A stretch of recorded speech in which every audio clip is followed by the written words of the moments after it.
হুড়মুড় করে ভেঙে পড়ল সেতু। সোমবার গিরিধারী নদীর উপর থাকা বিজয় বৈদ্য সেতুটি ভেঙে পড়ে। সিতাই থানার অন্তর্গত কালীগঞ্জ বাজারের কাছে রয়েছে এই সেতু।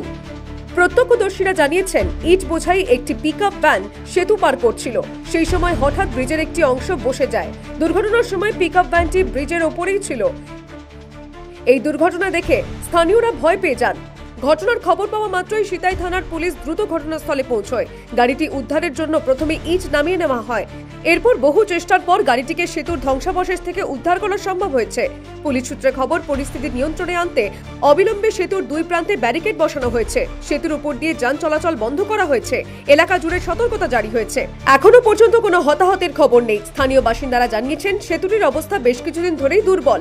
সেতু মেরামত নিয়ে বারবার স্থানীয়রা প্রশাসনকে বলেছিলেন, কিন্তু প্রশাসনকে কোনো উদ্যোগ নিতে দেখা যায়নি। কোচবিহার থেকে রিয়া দাসের রিপোর্ট, দ্য ওয়াল।